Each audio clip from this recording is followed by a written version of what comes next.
বৃন্দাবনং সখি ভুবো বিতনোতি কীর্তিম यद्देवकी सुतपदाम्बुजलब्धलक्ष्मी गोविन्द वेणुमनुमत्तमयूरनृत्यं प्रेक्ष्यादृशान्वभरतान्यसमस्तसत्त्वम् বৃন্দাবনম সখি ভুবো বিতনোতি কীর্তিম। মানে ওই দেখ বৃন্দাবনের কীর্তি সারা পৃথিবীতে ছড়িয়ে পড়েছে। বৃন্দাবনম সখি ভুবো বিতনোতি কীর্তিম। কেন কীর্তি ছড়িয়েছে কেন বৃন্দাবনের? কারণ নাম ফাটে কখন? ও মায়েরা, কারোর নাম ফাটে কখন? যখন তার কপালে লক্ষ্মী লাভ হয়। কপালে যদি লক্ষ্মী লাভ হয়, লক্ষ্মীর নানা রূপ হতে পারে, তা লক্ষ্মী যদি কপালে লাভ হয় তার নাম ফাটে। যেমন মনে করুন আপনার কোনো একটা চায়ের দোকানে একটা ছেলে কাপ প্লেট ধোয়ে, আর যেই চা খেতে আসে সে বকা দেয় তাকে, এই ছেলে প্লেট নিয়ে যা, পরিষ্কার কর। কিন্তু সেই ছেলেটি যদি একটা লটারির টিকিট কেটে 1 কোটি টাকা পায়, বলুন কি অবস্থা হবে? তখন কেউ আর তাকে বকা দেবে? তখন ওই ছেলেটার নাম পেপারে ছড়িয়ে যাবে, অমুক ছেলে চায়ের দোকানে কাপ প্লেট ধোয় কিন্তু সে লটারিতে 1 কোটি টাকা পেয়েছে। তখন দেখবেন সেইখানের যিনি মন্ত্রী তিনিও ছুটে আসছেন তার সঙ্গে দেখা করার জন্য, যদি একটু চাঁদা পাওয়া যায়, যদি একটু পার্টির চাঁদা পাওয়া যায়, তাই না?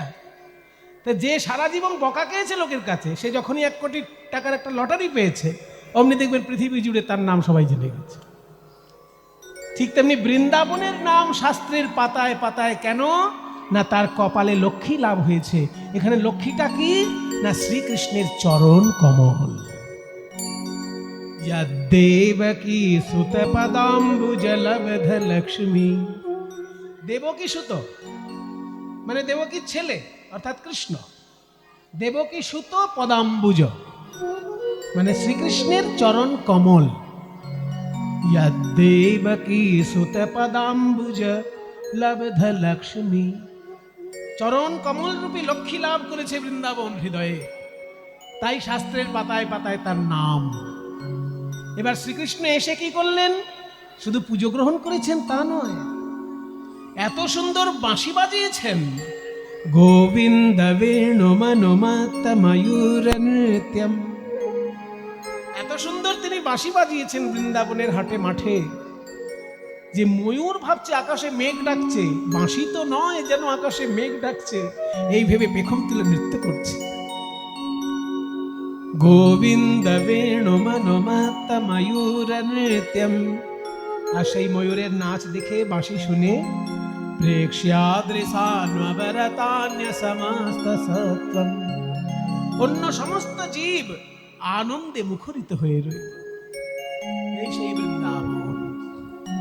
আজকে সন্ধ্যাবেলায় রাধারানী কথা বলতে বসেছেন সখীদের কাছে। বিকেল বেলায় যখন জল আনতে গেছিলেন যমুনার ধারে, যমুনার ধারে জল আনতে গেছিলেন সখীদের সঙ্গে, কিবা যমুনা যাইয়া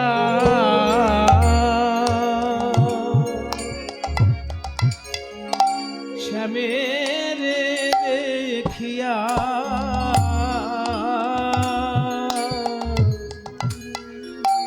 ঘরে আইল বিনোদিনী। আরে কিবা যমুনা যাইয়া শ্যামের দেখিয়া ঘরে আইল বিনোদিনী। এবার বিরলে বসিয়া কাঁদিয়া কাঁদিয়া, ওই বিরলে বসিয়া কাঁদিয়া কাঁদিয়া হেয়া শ্যামর খানি। ওই বিরলে বসিয়া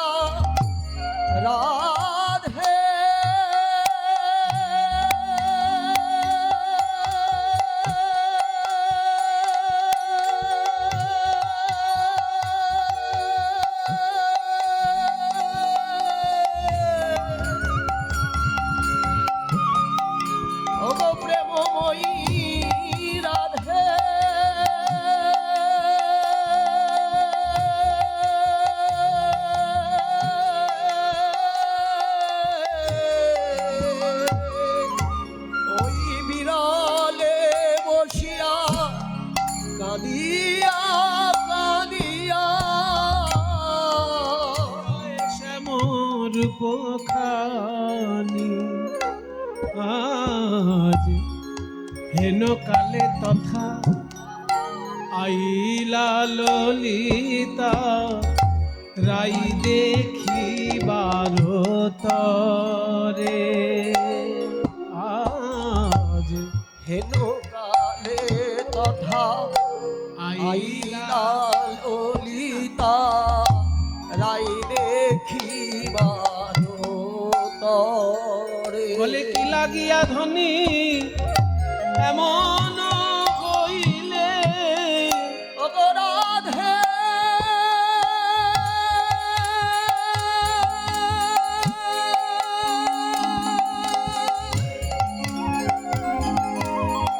বল বল নিরজনে বসে কাঁদিস কেন?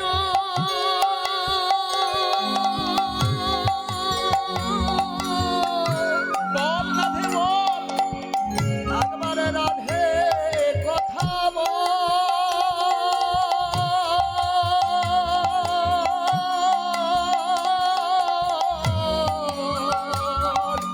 ওই কি লাগিয়া ধনী এমন হইলে তোমার কেন বানয়ন ঝুরে বলো রূপ দেখে কেউ কাঁদে নাকি গো রূপ দেখে কেউ কাঁদে নাকি বল গো রাধে তোর মনের কথা রূপ দেখে কেউ কাঁদে নাকি গো বল বল গো রাধে তোর মনের কথা রূপ দেখে কেউ কাঁদে নাকি গো।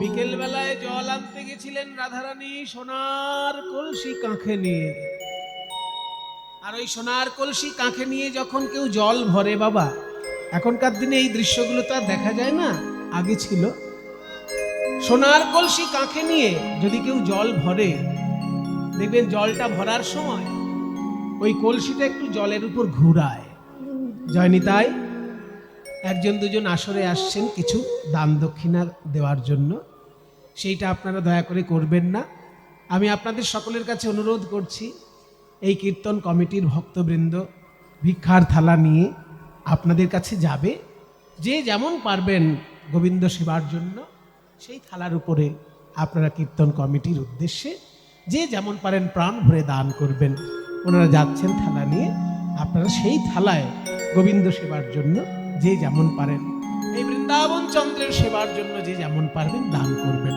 নিতাই গৌর প্রেমানন্দে হরি গৌর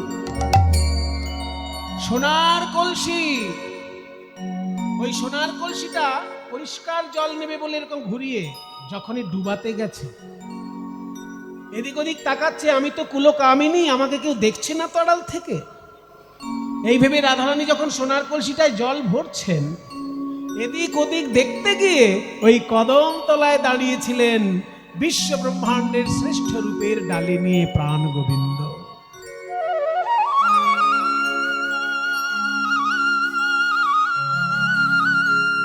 আর ওই বৃন্দাবন চন্দ্রের রূপে যেই না নয়ন গিয়েছে আমার রাধারানীর হাত থেকে সোনার কলসি ভেসে গেল সোনার কলসি ভেসে গেল হাত থেকে খালি কলসিতে যখন বাড়িতে এসেছে জটিলা কুটিলার কি বকাবকি অবাও চোখের মাথা খেয়েছ দেখতে পাও না দামি সোনার কলসি দিয়ে পাঠালাম জলে ভাসিয়ে দিয়ে চলে এলে আহা কোন বাপের ঘরের মেয়েকে জানে ললিতা বিশাখা বলছে দেখুন জটিলা মা আমাদের রাধারানীর সোনার কলসি হারিয়ে ফেলেছে নিশ্চয়ই অন্যায় করেছে সোনা হারানো তো ভালো জিনিস নয় তাও আবার সোনার কলসি অন্যায় করেছে কিন্তু তা বলে আপনি যা তা বলে ওকে কথা বলবেন না কারণ রাধারানী হচ্ছে রাজার মেয়ে আপনার সোনার কলসি যদি লাগে একটা জায়গায় আমরা দুটো আনিয়ে দেবো ওর বাবার বাড়ি থেকে কিন্তু ওকে যাতা বলে অসম্মান করবেন না ওর মনের খবর আমরা নিচ্ছি, আপনি আমাদের কাছে ছেড়ে দিন রাধারানী। হ্যাঁ হ্যাঁ তাই করো, ওই রাজকন্যাকে তোমরাই সামলাও, সোনার কলসি হারিয়ে এসেছে, পোড়ামুখী। রাধারানীকে নিয়ে ললিতা বিশাখা জটিলা কুটিলার হাত থেকে বাঁচিয়ে কুঞ্জবনে এনে বলছেন, বল রাধে এবার আমাদেরকে বল, সোনার কলসি কি করে হারালি? লোকে সোনার আংটি হারাতে ইতস্তত, সোনার আংটি হারায় না লোকের, আর তুই সোনার কলসি হারিয়ে ফেললি? হ্যাঁ, এই তুই তো রাজার মেয়ে, তুই তো সাধারণ মেয়ে নয়, তুই অনেক পড়াশোনা করেছিস, বুদ্ধিমতী, তোর মেধা আছে, বুদ্ধি আছে, সোনার কলসি কি করে হারালি? রাধারানী বলছে, ললিতা রে, তোরাও কি আমার শাশুড়ি ননদির মতো অন্ধ হলি? হ্যাঁ, কি বলছিস? তোরা আমার নয়ন পানে নয়ন দিয়ে দেখ, অনুরাগের নয়ন যদি থাকে আমার পানে চেয়ে দেখ। আমি একটা কলসি ভাষায় এসেছি আর দুটো কলসি নিয়ে এসেছি, তার মানে আমি সোনার কলসি ভাষায় এসেছি, কিন্তু আমার নয়ন পানে চেয়ে দেখ, আমি দুটি নয়ন কুম্ভ ভরে এনেছি। দুটি নয়ন কুম্ভ ভরে এনেছি, গোবিন্দের রূপ সাগরে ডুবাইয়ে নয়ন কুম্ভ ভরে এনেছি। গোবিন্দের রূপ সাগরে ডুবাইয়ে, যে দেখিবে কৃষ্ণানন তারে দিল বিধি দুটি তাহে দিল নয়ন। বিধি দুটি নয়ন,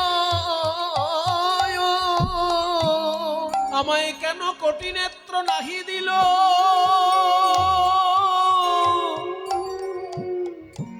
আমায় কেন কোটি নেত্র নাহি দিল? সবে দিল দুই, আর তাহাতে নিমেষ পক্ষ কি দেখিব মুই? কোটি নেত্র নাহি দিল, শুধু দিল দুই, তাহাতে নিমেষ পক্ষ কৃষ্ণ কি দেখি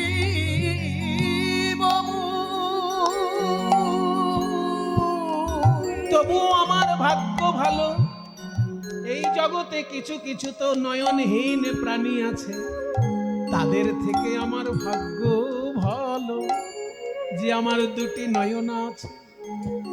সেই নয়নে আমি যা দেখেছি, যেমন দেখেছি তেমন তো বলা হবে না, কারণ দেখেছে দুটি নয়ন আর বলবে এই বদন।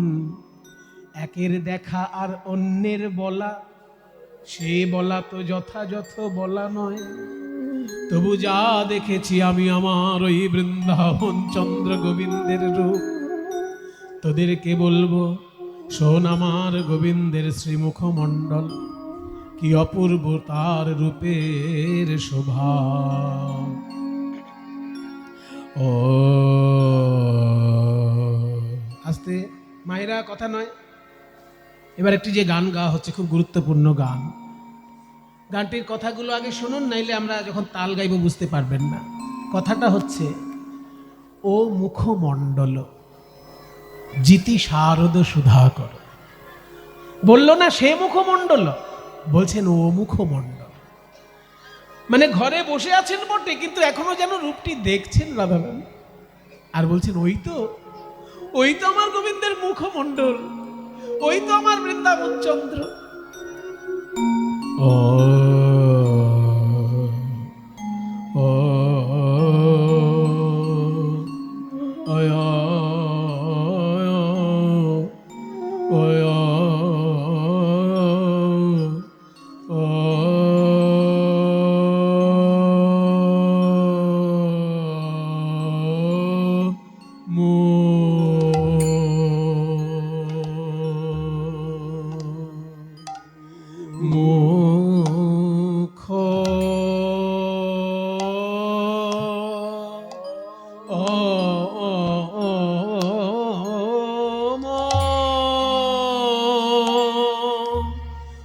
মুখমণ্ডল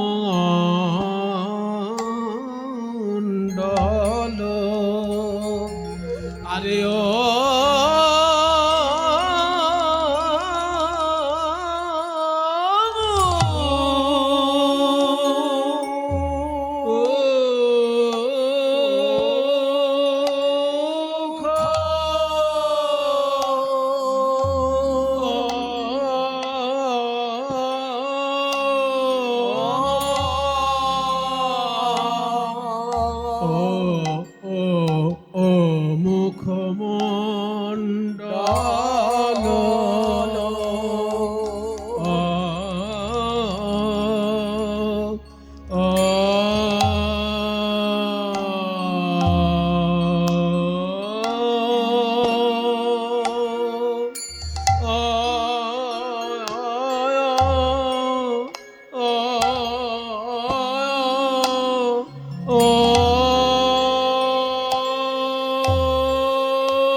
জিতি ও মুখমণ্ডল জিতি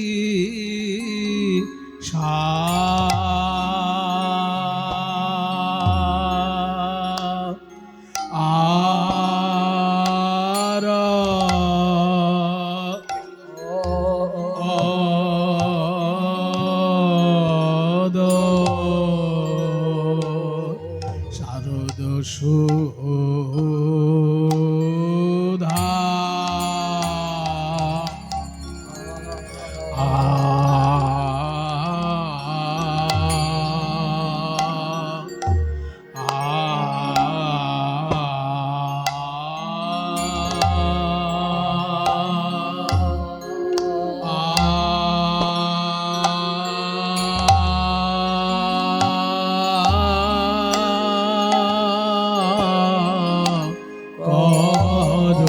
আরে ও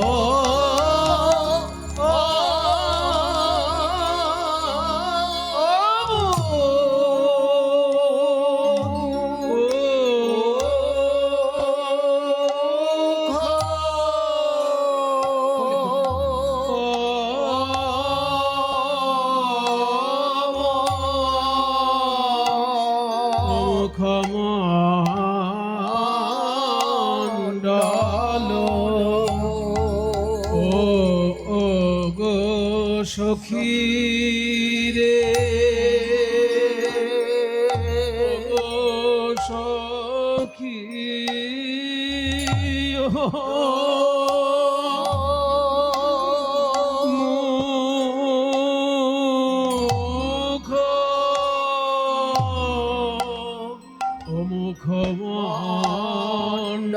মুখমণ্ডল এই গো সখী সেজি আস্তে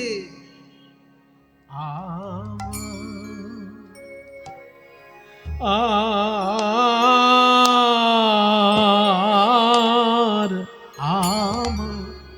সে গোবিন্দ যে আমার আমার আর কারো নয় আমার আমার আমারে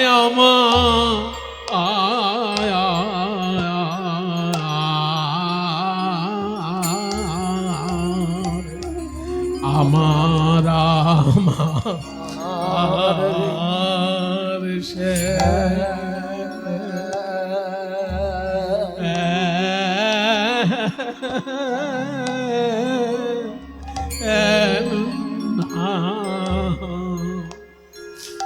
শ্যামনা গো রে গো ও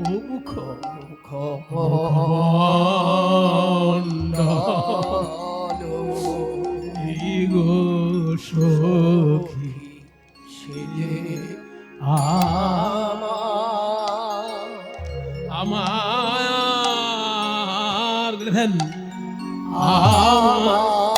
সেমক একবার যে দেখে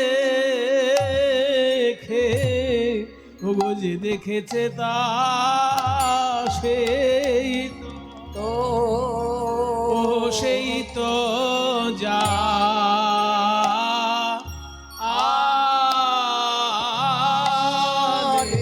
আমার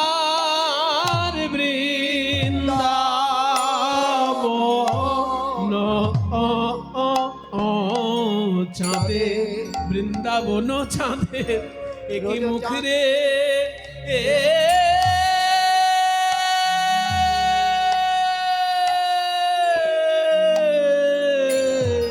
সেবক একবার যে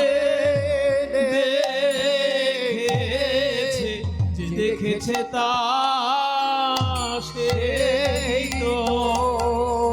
সেই তো যা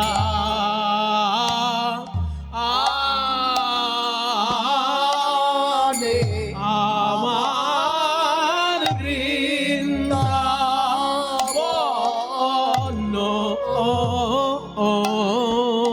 চাঁদে বৃন্দাবন চাঁদে একই মুখ রে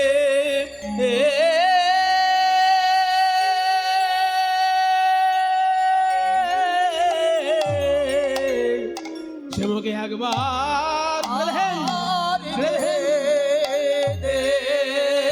দেখেছে, যে দেখেছে তা সেই তো যা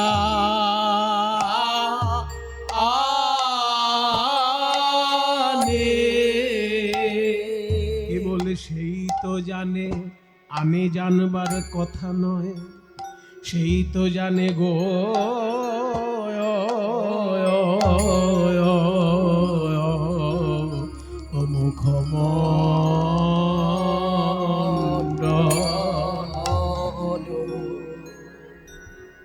মুখমণ্ডল জিতি শারদ সুধাকর তনুরুচি তরুণ তমাল তনুরুচি তরুণ আরে কি তনু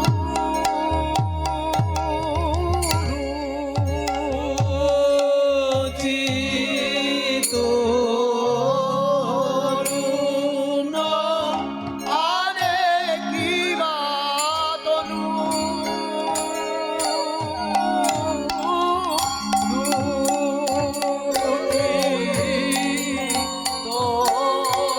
তরুণ আরে কি তনু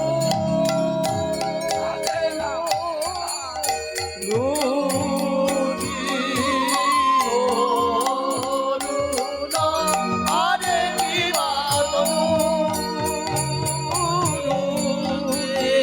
তরুণ আরে কি বা আরে কি তনু দাদা তরুণ আরে কি বা তনু যে তরুণ ও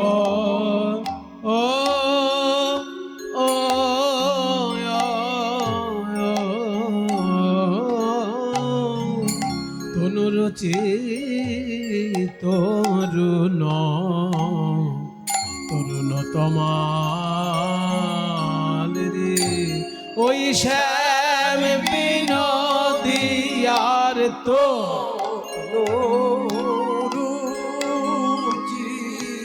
তরু গোবিন্দের আমার তনু রুচি তনু রুচি তরুণ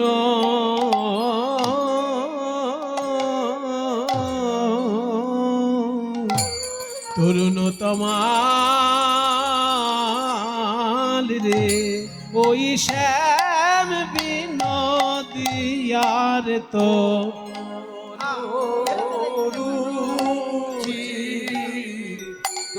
সখী রে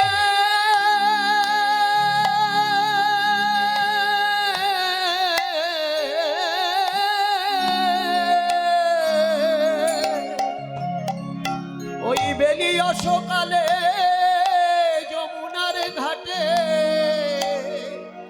জল আনতে গিয়ে দেখি ঘাটে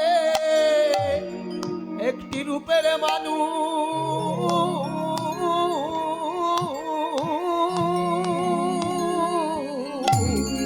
রূপের মানুষ বসে আছে আমার হিয়াই জাগে তনুরুচি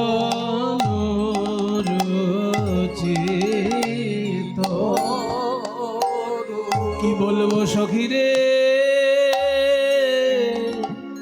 চাঁদ যিনি শ্যামের বদন চাঁদ, আর তমাল যিনি শ্যামের তনুখানি। হঠাৎ দেখে আমার এই মনে হয় যেন নিষ্কলঙ্ক তমাল গাছে অকলঙ্ক পরিপূর্ণ চাঁদ ফলেছে। হেই মা কি বাতার তনু, সেই রূপ আমার হে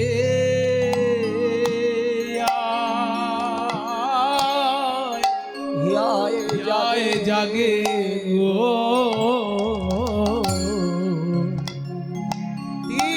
এক তিল ভুলতে পারছি না, আমার হৃদয় আগুনে সেই রূপ রয়েছে সখী। এক পাশরিতে নারী সখী রে, সেই রূপ আমার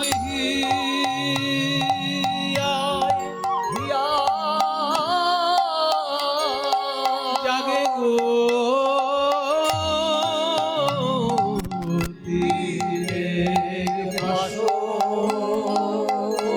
গোবিন্দ রূপ তিলেক পাশরিতে নারী, ওই মোহন রূপ সেই রূপ আমার হিয়ায়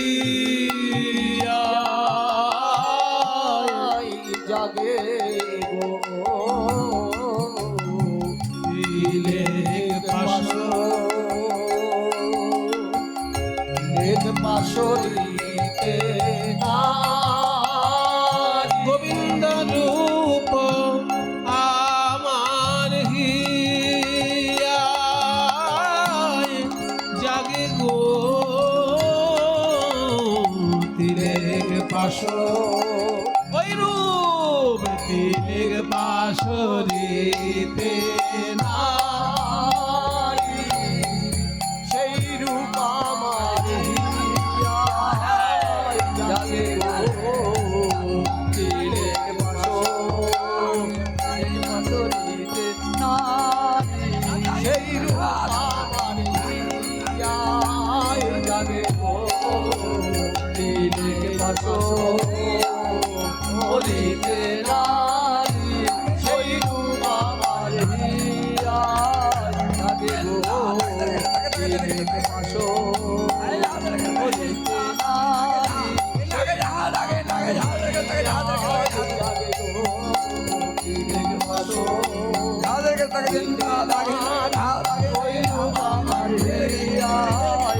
গো। তিলেক পাশরিতে সেই রূপ আমার হিয়ায় জাগে গো।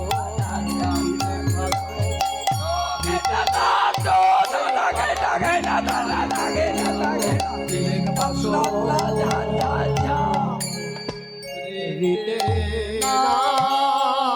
আরে ও তনুরুচি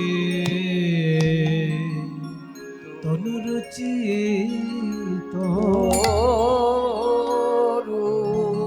ভগবানের রূপ হয় না হয় না? খুব জটিল প্রশ্ন বাবা। ভগবানকে দেখা যায় না দেখা যায় না? পৃথিবীর বড় বড় ধর্ম মোটামুটি 4টে ধর্ম।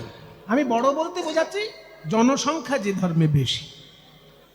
সব ধর্মেরই নিজস্ব দর্শন আছে, নিজস্ব সাহিত্য আছে, নিজস্ব মূল্য আছে। সব ধর্মের সমান মূল্য ঈশ্বরের কাছে। ঈশ্বরের কাছে কোনো ধর্ম বড়, কোনো ধর্ম ছোট নয়। যেসব লোকেরা নিজের ধর্মকে শ্রেষ্ঠ করতে গিয়ে অন্য ধর্মকে অসম্মান করে, তারা বোকামি করে, তারা অন্যায় করে। ঈশ্বরের কাছে সব ধর্মই সমান।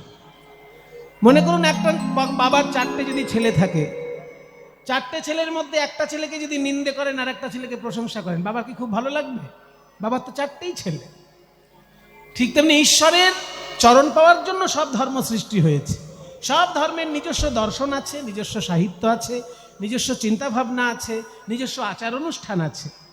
কাজে কেউ যদি নিজের ধর্মকে বড় করতে গিয়ে অন্য ধর্মকে ছোট করে, তার মতন বোকা, তার মতো বুদ্ধিহীন লোক পৃথিবীতে আর কেউ নেই।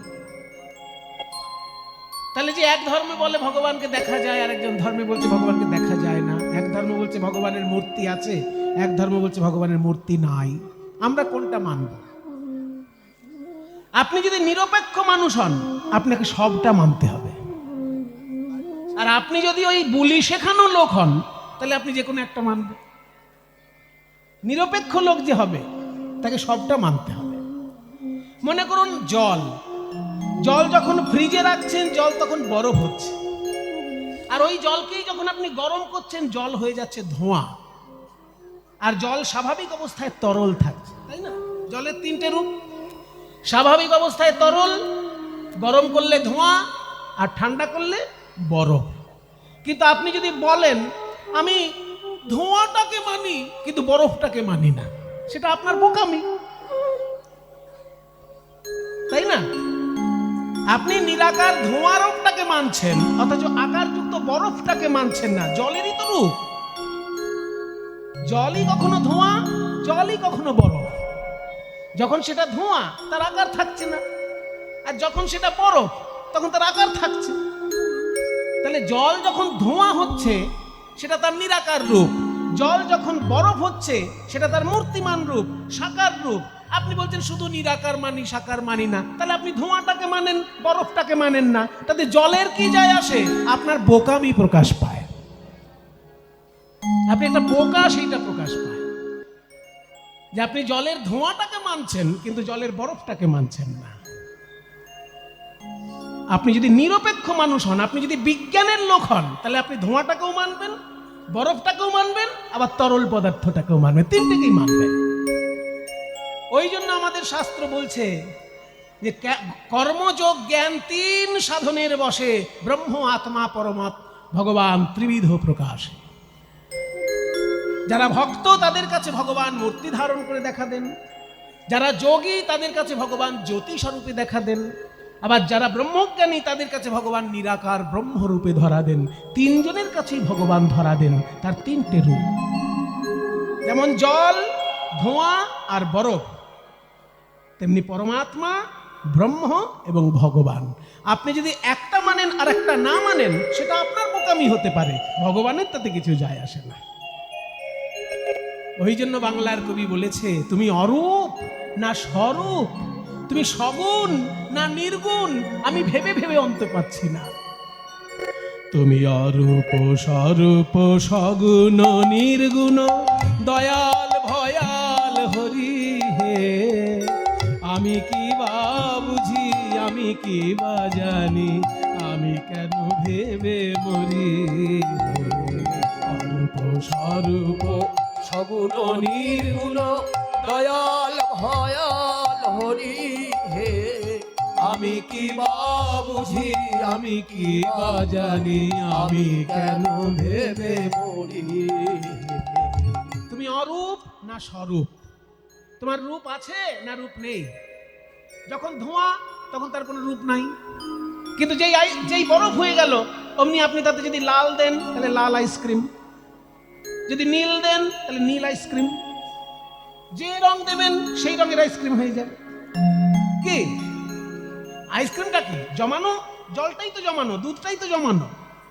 তাহলে যখনই ধোঁয়া হয়ে গেল, তার কোনো রং থাকলো না, কিন্তু যেই সেটা আইসক্রিম হয়ে গেল, অমনি নানান রঙের হতে পারে। তুমি অরূপ স্বরূপ সগুণ নির্গুণ, দয়াল ভয়াল। কখনো তুমি দয়াল, গৌরাঙ্গ মহাপ্রভু রূপে তুমি যখন আসছো দয়াল, মেরেছ কলসির কানা, তা বলি কি প্রেম দেব না, নিতাই চাঁদের বাণী, এ তো দয়াল রূপ। বুদ্ধদেব অহিংসা পরম ধর্ম, দয়াল রূপ। কিন্তু নরসিংহ হিরণ্যকশিপুকে মেরে তার নারী ভুড়িগুলোকে নিয়ে গলায় মালার মতো পড়ছে, ভয়াল রূপ। তুমিই দয়াল, আবার তুমি কখনো ভয়াল। দয়াল ভয়াল হরি হে, আমি কি বা বুঝি, আমি কি বা জানি, আমি কেন ভেবে মরি। অরূপ স্বরূপ সগুণ নির্গুণ দয়াল ভয়াল হরি হে, আমি কি বা বুঝি, আমি কি বা জানি, আমি কেন ভেবে মরি। কি বলে এসেছি কেমনে বা যাব, তা ভাবিয়ে কেন জীবন কাটাবো। কি বলে এসেছি কেমনে বা যাব, তা ভাবিয়া কেন জীবন কাটাবো। তুমি আনিয়াছ তোমারেই পাবো, তাই শুধু মনে করি। বাবা যখন ছেলেকে মেলায় বেড়াতে নিয়ে আসে, ছেলের কি কোনো টেনশন থাকে যে আমি বাড়ি যাব কি করে, টোটো পাবো না বাস পাবো না ট্রেন পাবো? ওসব টেনশন ছেলের থাকে, ওসব বাবার। বাবা ছেলেকে সঙ্গে করে এনেছে, ফিরানোর দায়িত্ব বাবার, ছেলের অত টেনশন কার? তুমি আনিয়াছ তোমারেই পাবো, এই শুধু মনে করি। অরূপ স্বরূপ সগুণ নির্গুণ দয়াল ভয়াল হরি হে, আমি কি বা বুঝি, আমি কি বা জানি, আমি কেন ভেবে মরি। না রাখি জটিল ন্যায়ের বারতা, বিচারে বিচারে বাড়ে অসারতা। আমি জানি তুমি আমারই দেবতা, তাই যেন হৃদে ভরি।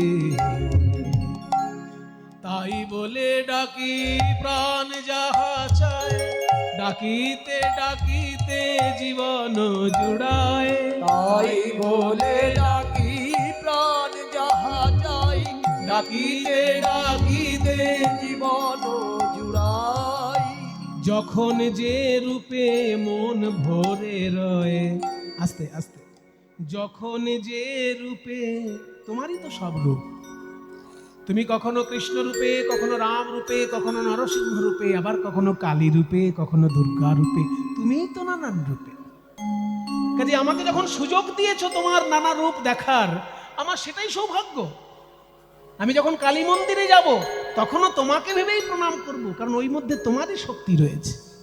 আমি যখন শিব মন্দিরে যাব, শিবের মধ্যে তোমারই শক্তি খেলা করছে, সেই ভেবে আমি শিবকেও প্রণাম করব। যখন যে রূপে মন ভরে রয়, তাই ডাকি প্রাণ ভরে।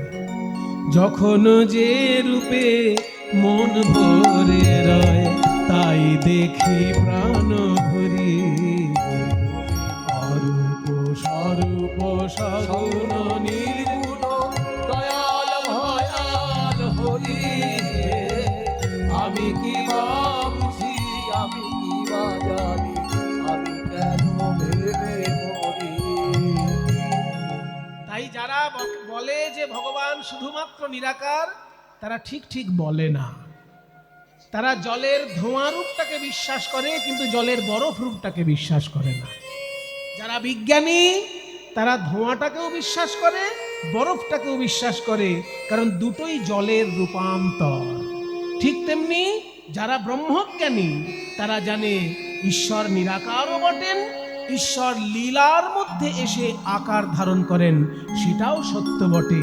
ঈশ্বরের নিরাকার রূপটা বরফের ওই জলের ধোঁয়ার মতো, আর ঈশ্বরের সাকার রূপটা জলের বরফের মতো। দুটোই সমান সত্য। একটা যদি তুমি মেনে আর একটাকে অসম্মান করো, তাহলে তোমার মতো বোকা পৃথিবীতে আর কেউ নেই। আজকে ভগবান শ্রীকৃষ্ণের রূপ দর্শন করে রাধারানী বলছেন, শ্রীকৃষ্ণের মুখমণ্ডলটা কেমন জানিস? ও মুখমণ্ডল জিতি শারদ সুধা করো।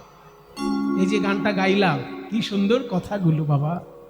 কীর্তন গানের এটাই তো আনন্দ, তালের মধ্যে ভাবের কথার এত মাখামাখি, যে এই গানের দ্বিতীয় কোনো রূপ হতেই পারে না। ওই যে কথাটা দেখুন, অমুখ মণ্ডল, মূল গান হচ্ছে অমুখ মণ্ডল জিতি শারদ সুধাকর, আর সেই গানটার মধ্যে ভাবের কথাগুলো কি সুন্দর শিকলের মতো সাজানো, ওই জন্য নাম শিকলি। এই গো সখী সেজে আমার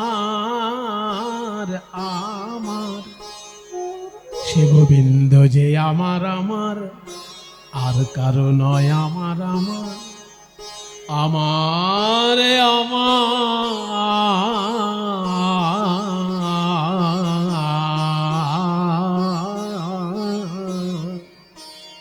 এইসব ভাব গুরু ধরে না শিখলে এইসব জিনিস আসবে না বাবা। এগুলো কখনো শুনে শুনে হয়ে যায় না।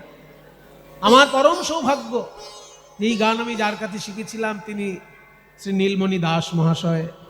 এই মুর্শিদাবাদের বড় বিখ্যাত গায়ক ছিলেন যামিনী মুখোপাধ্যায়। ওই যামিনী মুখার্জির দোহার ছিলেন নীলমণি দাস।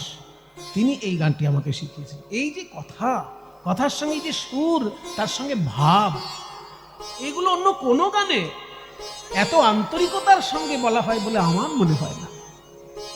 সে গোবিন্দ যে আমার আমার, আর কারো নয় আমার আমার, আমার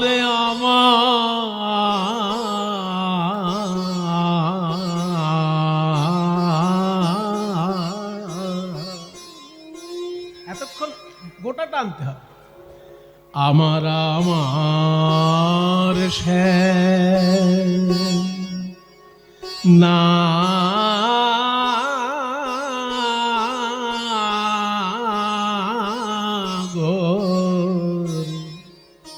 শ্যাম নাগরের গো ও মুখমণ্ডল।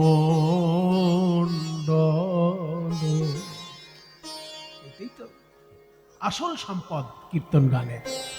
এইসব জিনিস হচ্ছে কীর্তন গানের আসল সম্পদ। আপনারা মুর্শিদাবাদের মানুষ, আপনারা বড় ভাগ্যবান, কারণ আপনাদের মাটিতে এই সব গানের প্লাবন বয়েছিল একটা সময়ে। এখনো তার রেশ কিন্তু আপনাদের মুর্শিদাবাদে আছে। বলছে গোবিন্দের মুখমণ্ডল চাঁদের সঙ্গে তুলনা করা যায় না। ও মুখমণ্ডল মানে ওই মুখমণ্ডল জিতি জয় করেছে শারদ সুধাকর, শরৎকালের চাঁদকে। সুধাকর মানে চাঁদ, শারদ সুধাকর মানে শরৎকালের চাঁদকে। মানে 6টা ঋতুর মধ্যে শরৎকালের নাম হলো কেন? বর্ষাকালে চাঁদ ওঠে না? গ্রীষ্মকালে চাঁদ ওঠে না? বলে চাঁদ ওঠে সব ঋতুতে, কিন্তু সব থেকে সুন্দর দেখায় শরৎকালে। মায়েরা একটু দেখবেন আকাশের দিকে, বর্ষাকালে চাঁদ দেখবেন মেঘে ঢেকে দিল, গ্রীষ্মকালে চাঁদ ঠিক ঠিক ফুটে ওঠে না। কোনো কালেই অত সুন্দর দেখা যায় না শরৎকালে যত সুন্দর। শরৎকালে দেখবেন 2টো পূর্ণিমা আছে। একটা হচ্ছে দুর্গাপুজোর পরে লক্ষ্মী পুজোর পূর্ণিমা, ওকে বলে কোজাগরী পূর্ণিমা। কোজাগরী মানে কে জেগে আছো। আজকে যে লক্ষ্মী ঠাকুরের উপাসনা হবে, কে জেগে আছো মায়ের জন্য, যে জেগে থাকবে সেই মায়ের কৃপা পাবে, ওই জন্য নাম কোজাগরী। তাহলে লক্ষ্মী পুজোর পূর্ণিমার রাতে সুন্দর চাঁদ ওঠে, হ্যাঁ।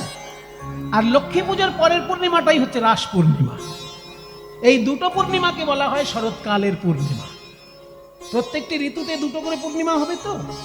শরৎকালেও 2টো পূর্ণিমা, একটা হচ্ছে লক্ষ্মী পুজোর রাতে আর একটা হচ্ছে রাস পূর্ণিমার রাতে।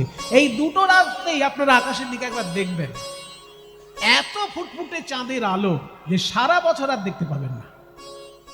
ওই জন্য শরৎকালের চাঁদের সঙ্গে তুলনা করতে গিয়ে বলছে ওই শরৎকালের চাঁদের সঙ্গেও গোবিন্দের রূপের তুলনা হয় না। কেন কেন? তাহলে তো অনেক কথা শুনতে হবে। আকাশের চাঁদের সঙ্গে গোবিন্দের বদন চাঁদের তুলনা যে হয় না, তা 6টি কারণ। 6টি। সংস্কৃতে আগে বলবো, তারপর বাংলায় ব্যাখ্যা করব। সংস্কৃতটা আগে বলে নি। নিষ্কলঙ্ক নিরাতঙ্ক পদ্মিনী প্রাণবল্লভ চতুষ্ষষ্টি কলহ কৃষ্ণ চন্দ্র ভাতি সদা ভুবি। নিষ্কলঙ্ক নিরাতঙ্ক পদ্মিনী প্রাণবল্লভ চতুষ্ষষ্টি কলহ কৃষ্ণ চন্দ্র ভাতি সদা ভুবি। হরি ওম হরি ওম হরি ওম হরি ওম হরি ওম হরি ওম হরি ওম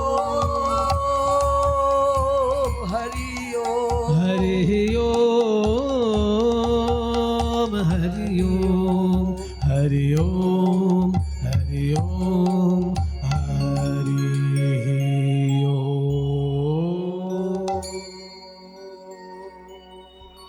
ছয়টি পার্থক্য আকাশের চাঁদের সঙ্গে কৃষ্ণের বদন চাঁদ। ছয়টি পার্থক্য কি কি? প্রথম পার্থক্য নিষ্কলঙ্ক। আকাশের চাঁদের গায়ে ছোপ ছোপ ছোপ ছোপ দাগ আছে, কালো কালো দাগ আছে, ওই জন্য আকাশের চাঁদকে বলা হয় কলঙ্কিত চাঁদ। আর আমার গোবিন্দের বদনে কোনো ছোপ ছোপ দাগ আছে? নিষ্কলঙ্ক চাঁদ। দ্বিতীয় পার্থক্য হলো নিরাতঙ্ক। আকাশের চাঁদের আতঙ্ক আছে, আতঙ্ক। কখন রাহু আমায় গিলে খায়, কখন রাহু আমায় গিলে খায়। এবার রাহু টাহু বেশি বললে আবার যারা বিজ্ঞান বেশি পড়াশোনা করেছে তারা বলে এইসব বাজে কথা, রাহু টাহু কিছু হয় না। আসলে রাহু হচ্ছে নেগেটিভ পাওয়ার। রাহু হয় না মানে নেগেটিভ পাওয়ার থাকবেই। পজিটিভ পাওয়ার যদি থাকে তাহলে নেগেটিভ পাওয়ার তো থাকবেই। চোখে দেখা যায় না, আলাদা কথা। এখানে রাহুর কথা যদি আপনি বিশ্বাস নাও করেন, চাঁদ কিন্তু আতঙ্ক কমেনি চাঁদের। আগে চাঁদ ভয় পেত রাহুকে, আর এখন চাঁদ ভয় পায় কাদের জানেন? বড় বড় বিজ্ঞানীকে ভয় পায়। কারণ বিজ্ঞানীরা যখন তখন রকেট নিয়ে চাঁদে চলে যাচ্ছে। এবার একটা পরমাণু বোমা যদি চাঁদে গিয়ে ফাটিয়ে আসে, তখন চাঁদ কি ভাববে? যে বাবা ভালো শান্তিতে ছিলাম, এরা আমার উপরে চড়ে এসে এখন পরমাণু ফাটাতে শুরু করেছে, তাই না? সেই জন্য আকাশের চাঁদের আতঙ্ক কিন্তু কমেনি। আগে রাহুকে ভয় পেত, এখন আবার বিজ্ঞানীদেরকে ভয় পায়, তাই না? তাই বলছে আকাশের চাঁদের আতঙ্ক আছে, কিন্তু কৃষ্ণ চাঁদের কোনো আতঙ্ক আছে? কৃষ্ণ চাঁদ যতদিন বৃন্দাবনে লীলা করেছেন, ছোটবেলা থেকে অসুর মারতে মারতে সারা জীবন অন্যায়ের বিরুদ্ধে লড়াই করেছে। ছোটবেলা থেকে অঘাসুর, বকাসুর, শকটাসুর, তৃণাবর্তাসুর, পুতনাবধ, কালীয় দমন, শুধু অসুর নাশ। আর তারপর যখন বড় হলো, বৃন্দাবন ছেড়ে যখন দ্বারকায়, যখন মথুরায় গেল, সেখানে আবার রাজনীতিতে জড়িয়ে পড়ল। সারা ভারতের রাজনীতিতে জড়িয়ে পড়ল। ভারতবর্ষের অসুস্থ রাজনীতিকে সুস্থ করে তবে শান্তিতে নিঃশ্বাস নিয়েছে গোবিন্দ। দ্বারকায় গিয়ে আরাম করেছে। যতদিন না অসুস্থ রাজনীতি সুস্থ হয়েছে ভারতের, ততদিন তিনি রাজনীতি ছেড়ে যান। যেই অসুস্থ রাজনীতিকে সুস্থ করলেন, তারপর দ্বারকায় গিয়ে বাড়ি বানিয়ে আরাম করে জীবনটা কাটান। তাহলে তিনি অন্যায়ের বিরুদ্ধে সারাক্ষণ লড়াই করার লীলা করেছেন, ওই জন্য নিরাতঙ্ক। দ্বিতীয় পার্থক্য গেল। তৃতীয় পার্থক্য কি? নিষ্কলঙ্ক নিরাতঙ্ক। পদ্মিনী প্রাণবল্লভ। আকাশের চাঁদ আকাশে থাকে, কিন্তু তার একটা প্রিয়া ফুল রূপে পৃথিবীতে থাকে। সেই ফুলটার নাম হচ্ছে শালুক ফুল। চাঁদ উঠলে শালুক ফুল ফোটে, তাই শালুক ফুলকে চাঁদের প্রিয়া বলা হয়। ওই জন্য কুমুদ বন্ধু, চাঁদের এক নাম কুমুদ রঞ্জন, আছে না নাম? কুমুদ রঞ্জন মল্লিক। তাহলে কুমুদ মানে শালুক ফুল, তার প্রিয়তম হচ্ছে চাঁদ। আকাশে সূর্য উঠলে পদ্ম ফুল ফোটে, আর আকাশে চাঁদ উঠলে শালুক ফুল ফোটে। কিন্তু মজার ব্যাপার, কৃষ্ণের বদন চাঁদ উদিত হলে আমার রাই কমলিনী উল্লসিত হয়। এখানে উল্টো, আকাশে চাঁদ উঠলে শালুক ফুল ফোটে, পদ্ম ফুল বুঝে যায়, ফোটে না। কিন্তু কৃষ্ণের বদন চাঁদ উদিত হলে আমার রাই কমলিনী উল্লসিত হয়ে ওঠেন, রায়ের নয়ন কমল উন্মিলিত হয়। তাই পদ্মিনীর প্রাণবল্লভ, পদ্মিনীর প্রাণবল্লভ তৃতীয় পার্থক্য। চতুর্থ পার্থক্য কি না? আকাশের চাঁদ হচ্ছে 16 কলায় পরিপূর্ণ। অমাবস্যার পরের দিন থেকে চাঁদের 1 কলা করে প্রতিদিন প্রকাশ পায়। অমাবস্যার পরের দিন প্রতিপদ বলা হয়, প্রথমা বলা হয় না, প্রতিপদ বলা হয়। দ্বিতীয় দিনকে দ্বিতীয়া বলা হয়, তৃতীয় দিন বলা হয় তৃতীয়া। এরকম প্রতিপদ, দ্বিতীয়া, তৃতীয়া, চতুর্থী, পঞ্চমী, ষষ্ঠী, সপ্তমী, অষ্টমী, নবমী, দশমী, একাদশী, দ্বাদশী, ত্রয়োদশী, চতুর্দশী, তারপর পূর্ণিমা। পূর্ণিমা পর্যন্ত 15 দিনে 15 কলা চাঁদ প্রকাশ হয়। তাহলে 16 কলায় পরিপূর্ণ হলো কি করে? আকাশের চাঁদে রয়েছে 15 কলা, আর 1 কলা চাঁদ রয়েছে শিবের জটায়। ওই শিবের জটায় 1 কলা চাঁদ, আর আকাশের চাঁদে 15 কলা, এই দুটো মিলে 16 কলায় পরিপূর্ণ চাঁদ। তাহলে 16 কলায় পরিপূর্ণ চাঁদ। আর কৃষ্ণচন্দ্র চতুষ্ষষ্টি কলহ, 64 কলায় পরিপূর্ণ কৃষ্ণ চাঁদ। 64 গুণে গুণান্বিত শ্রীকৃষ্ণ, সেই জন্য 64 কলায় পরিপূর্ণ শ্রীকৃষ্ণ। একটা মানুষের কয়টি গুণ হতে পারে? একটা মানুষের গুণ একাধিক হতেই পারে। ভালো গান করে, ভালো নাচ করে, ভালো পড়াশোনা করে, ভালো কাজ করে।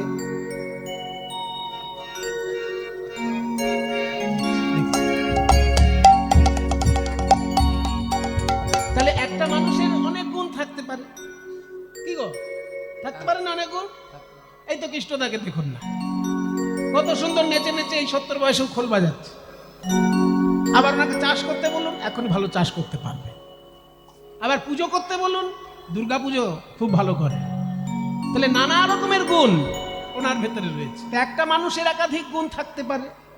শাস্ত্র বলছে মানুষের গুণ সব থেকে বেশি হতে পারে 50টা। 50টার বেশি গুণ একটা মানুষের হয় না। আর দেবতাদের মধ্যে গুণ হয় 55টা। আর দেবতাদের মধ্যে শ্রেষ্ঠ বিষ্ণু, বিষ্ণুর গুণ হচ্ছে 60টা গুণ। আর শ্রীকৃষ্ণের মধ্যে ওই শ্রী বিষ্ণুর 60টি গুণ আছে, তার সঙ্গে আরো 4টি গুণ তার নিজস্ব আছে। সেই 4টি গুণ কি কি?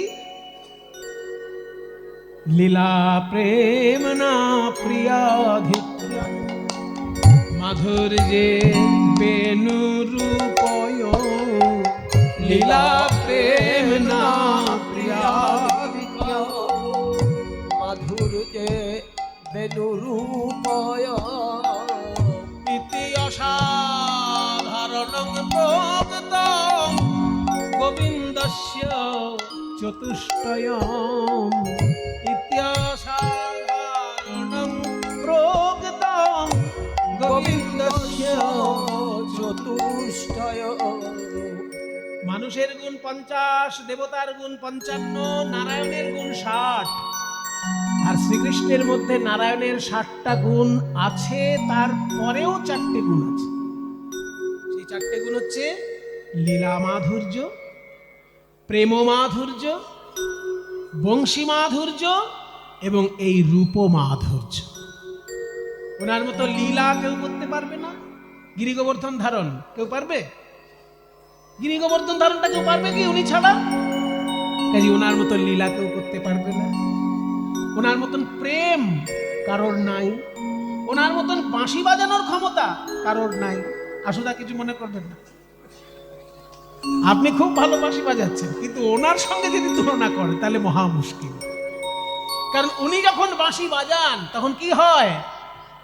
প্রথম রন্ধ্রের গুণে ব্রহ্মার ভাঙিল ধ্যানে, প্রথম রন্ধ্রের গুণে ব্রহ্মার ভাঙিল ধ্যানে, দ্বিতীয়তে যমুনায় যায়, দ্বিতীয়তে যমুনায় যায়, তৃতীয় রন্ধ্রের কথা শোনো বৃষভানুসুতা, তৃতীয় রন্ধ্রের কথা শুনো বৃষভানুসুতা, পবনেরও হতগতি হয়, পবনেরও হতগতি হয়, পবন দাঁড়ায় শোনে, পবন দাঁড়ায় বলি আর শোনা হয় কি না হয়, পবন দাঁড়ায় শোনে, আর শোনা হয় কি না ওই হয়, মধুর মন্ত্র মুরলী দানি আর শোনা হয় কি না হয়, মধুর মন্ত্র মুরলীগান আর শোনা হয় কি না আরে হয়, চতুর্থ রঙের সুরে ধেনু বনে আপনি ফিরে, চতুর্থ রন্ধ্রের সুরে ধেনু বনে আপনি ফিরে, তারা তৃণমুখে ঊর্ধ্ব পুচ্ছে ধায়,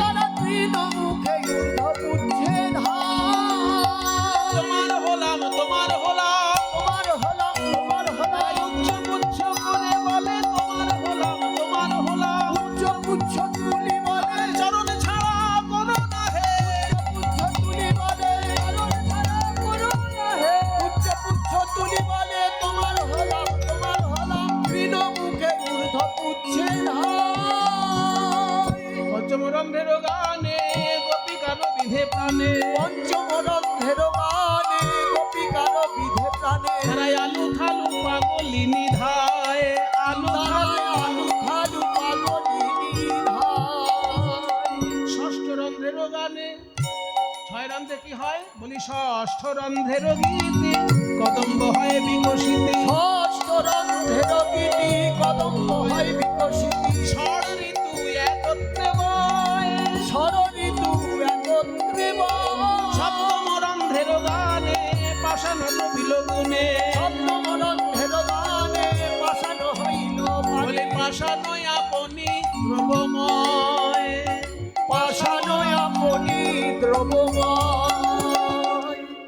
সপ্তম রন্ধ্রে পাথর গলে জল হয়ে যায়, ষষ্ঠ রন্ধ্রে 6টি ঋতু একসঙ্গে উদয় হয়ে যায়। বাপ রে বাপ, এগুলো সম্ভব সাধারণ কোনো বাঁশি বাজানোর মধ্যে দিয়ে? ওনার বাঁশি বাজানোটা এমন যে ষষ্ঠ রন্ধ্র যখন বাজবে 6 ঋতু একসঙ্গে উদয় হয়ে যাবে। মানে কদম ফুলও ফুটবে, আবার আম কাঁঠালও ফুটবে। কদম ফুল যখন ফোটে, বর্ষাকালে কদম ফুল ফোটে, তার সঙ্গে আম কাঁঠালও ফুটে, আম কাঁঠালও প্রকাশ পায় সব। আবার বসন্তকালে মালতী ফুলও ফুটে। মালতী ফুল তো ওই সময় ফোটার কথা নয়, বর্ষাকালে ফোটার কথা, কিন্তু মালতী ফুলও ফুটে বসে থাকে। 6 ঋতু একসঙ্গে প্রকাশিত হয় বাঁশি বাজলে। কাজে ওনার মতো বাঁশি বাজানো কারোর দ্বারা সম্ভব নয়। এটা গেল কত নম্বর?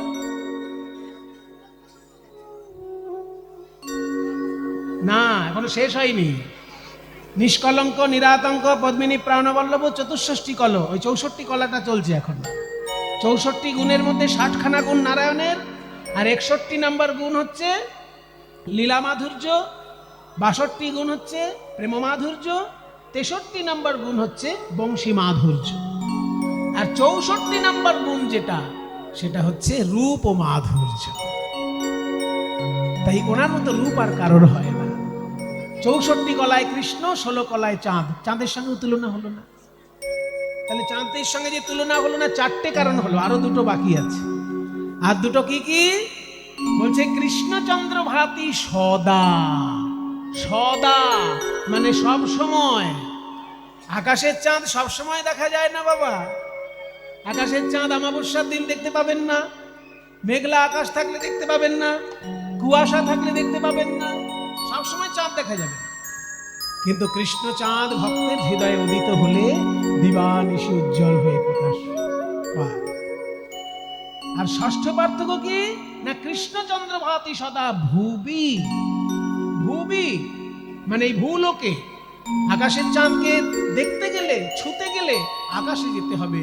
কিন্তু রাধারানী বলছেন, আমি যদি কৃষ্ণ চাঁদকে দেখতে চাই, ছুতে চাই, তাহলে এই যমুনার তীরে গেলেই হবে, ভূলোকে প্রকাশ পাচ্ছে।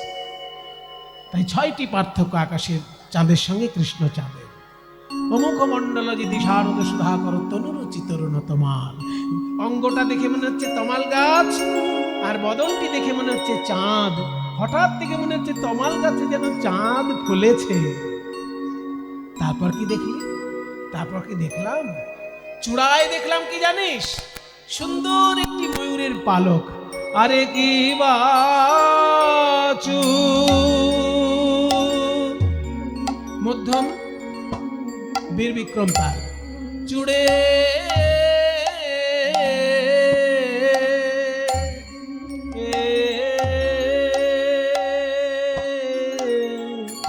চারু।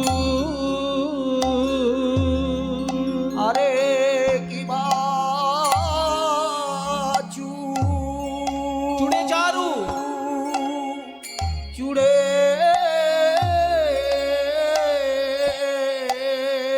ওগো তাই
মণ্ডপ মণ্ডিত মালতী মধুকর মান রে।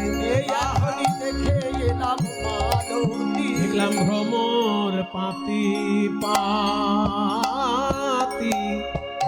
সারি সারি বসেছে গো মালতী মালে ভ্রমর পাতি পাতি গোবিন্দের প্রেম মধু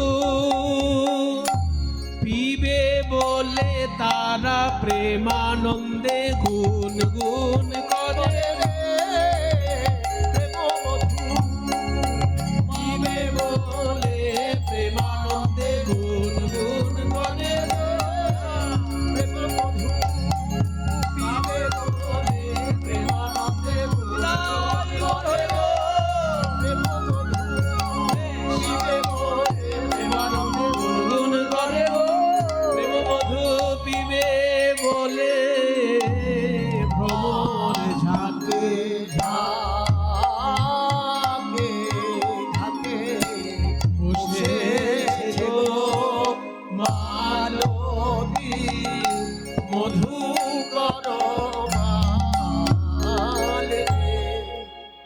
ধনী ধনী বনি বনি নব নাগর কান সখী ধনী ধনী ধনী যে চাঁদ বদন সাজাইয়েছে ব্রজে সেও তো ধনী ধনী ধনী ধনী যে ওই চাঁদ বদন সাজাইয়েছে ব্রজে সেও তো ধনী ধনী ধনী ধনী যে ওই রূপে নয়ন দিলে সেও তো ধনী ধনী ধনী যে ওই রূপে নয়ন দিল ব্রজে সেও তো ধনী ধনী ধনী ধনী বলছে যারা ওই রূপ দেখেছে সে ধনী ধনী মানে ধন্য মায়েরা শুনে রাখো বলছে ধনী ধনী বনি নব নাগর কান এখানে ধনী বানানটা হচ্ছে ধ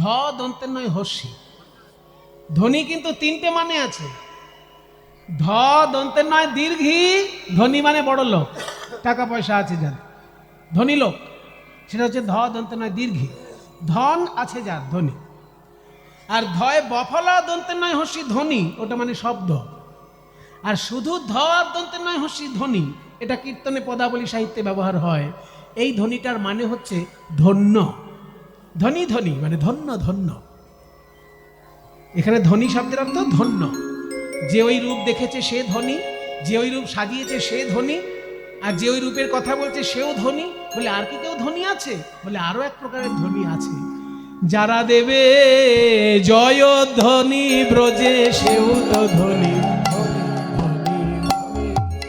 যারা দেবে জয় ধ্বনি ব্রজে সেও তো ধনী জয় রাধে গোবিন্দ বলে যারা দেবে জয় ধ্বনি ব্রজে সেও তো ধনী রহই ত্রিভঙ্গ ত্রিভুবন মন মোহন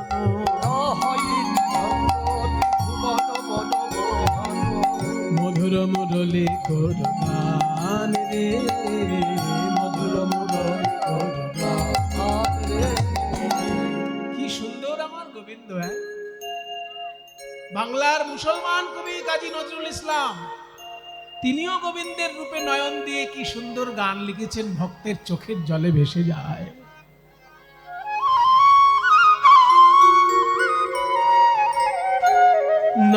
নাম শুনে যার এত প্রেম জাগে চোখে আনে এত জল সুখী সে হরি কেমন বল সুখী সে হরি কেমন বল নাম শুনে যান এত প্রেম জাগে চোখে আনে এত জল সুখী সে হরি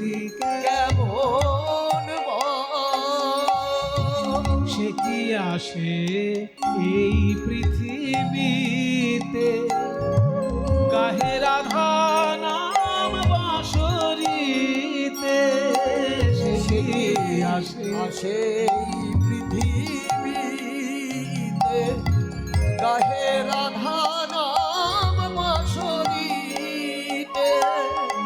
ওগো যার অনুরাগে বিরহ যমুনা হয়ে ওঠে চঞ্চল, সখী হরি কেমন বল, নাম শুনে যার এত প্রেম জাগে, চোখে আনে এত জল, সে হরি কেমন বল। শুনেছি কৃষ্ণের 108টা নাম আছে, আবার গোপালের সহস্র নাম আছে, কিন্তু কোন নামে তাকে কাছে পাওয়া যায় সখী, কাছে পাওয়া যায়? তারে কি নামে ডাকিলে আসে, নেসারে মামা মাগরে, রে পা মা পা রে পা মামা গরে, রেনি দানি দানি পদ ম পা গ ম ম গরে, রে রে রে রে মামা মামা পা পা নি নি সা পা পা নি নি নি সা, পা নি সা রে রে সা রে দ পা সা সা রে দ পা নি নি দ পা ম ধা ধা পা ম গরে, পা ম গরে মা গরে গরে সা রে সা, নামে ডাকিলে আসে, কোন রূপ কোন গুণ পাইলে সে রাধা সম ভালোবাসে, কি নামে ডাকিলে আসে, কোন রূপ কোন গুণ পাইলে সে রাধা সম ভালোবাসে। সখী শুনেছি সে নাকি কালো, জালে কেমনে সে এত আলো, সখী শুনেছি সে নাকি কালো, জালে কেমনে সে এত আলো। আবার মায়া ভুলাইতে মায়াবী সে নাকি করে গো মায়ার ছল, সখী সে হরি কেমন নাম শুনে যার এত প্রেম জাগে, চোখে আনে এত জল, সখী সে হরি কেমন বল।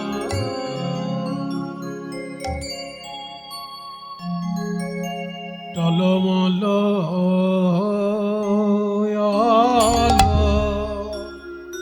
অলকা,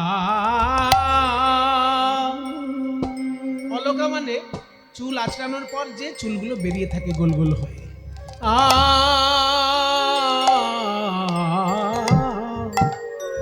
টলমল অলকা, আবৃত আবৃত মুখ ঝল,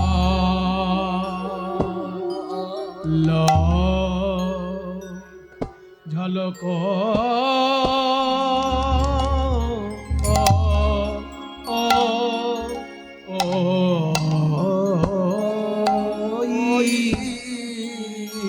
টলমল অলকায় আবৃত মুখ ঝলক রে, আহা রে, আহা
আন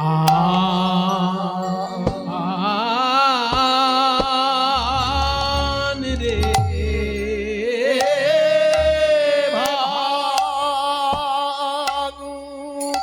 ওই নয়নে নয়নে দিলে এই বৃন্দাবনে কোন কুলবতী কুল রাখতে পারে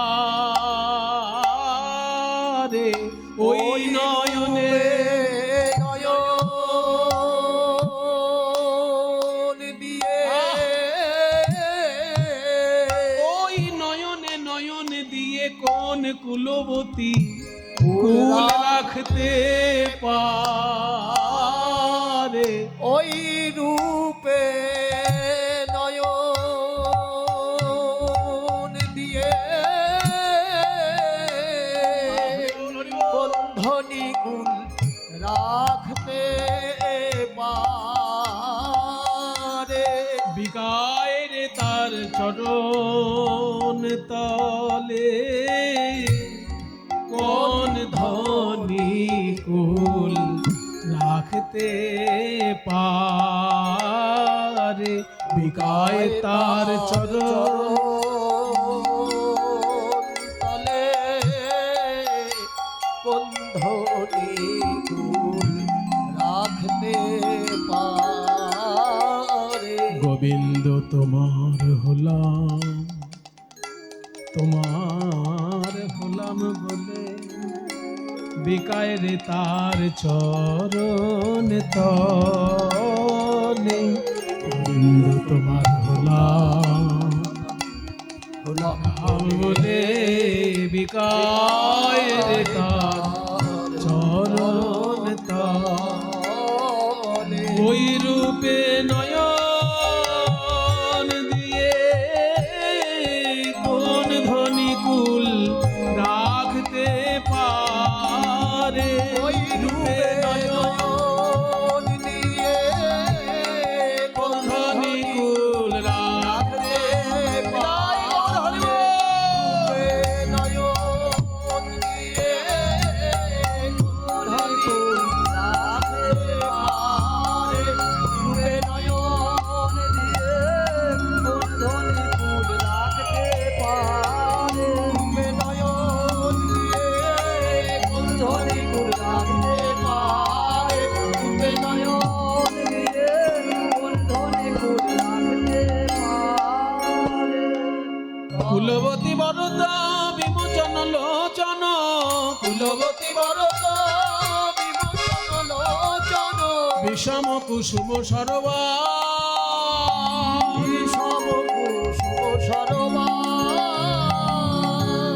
গোবিন্দের ওই নয়নটা রয়েছে নয়নের পরে যে ভুরুটা আছে ভুরুটা দেখে মনে হচ্ছে যেন কামদেবতা ভুল করে তার ধনুকটা ওখানে রেখে গেছে তো বলছে ভুরুটাকে যখন ধনুক বলছিস তাহলে বান কোনটা বান ওই যে দুটো নয়ন ওই নয়ন বান যদি কোনো গোপীর দিকে একবার তাক করে তাহলে ব্রজগোপীর কি হয় জানিস জাতিগুলো শিলমানের যে কঠিন বন্ধন সেই বন্ধন ছিন্ন হয়ে যায় কুলব্রত যে বন্ধন ছিন্ন হয়ে যায় কুলবতী বরত বিমোচন লোচন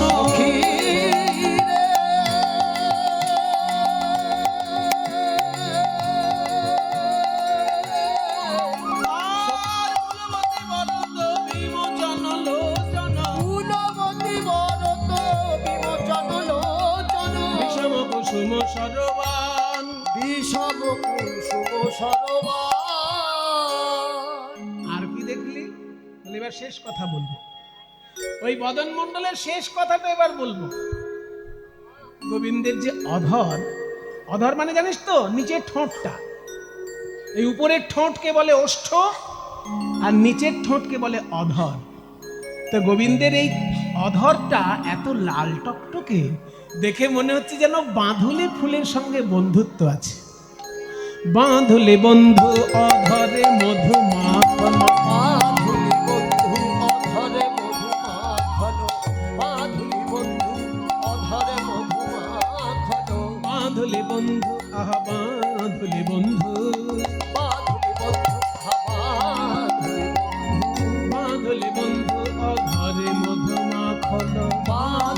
বন্ধু অধরে মধু মাখন মধুর মধুর মৃদু হাস রে মধুর মধুর আসরে এই শ্রীধাম বৃন্দাবনে লোকে আগে কথা বলে বলে তবে হাসে। বধূ কথা কইবার আগে আমার বধূ কথা কইবার আগে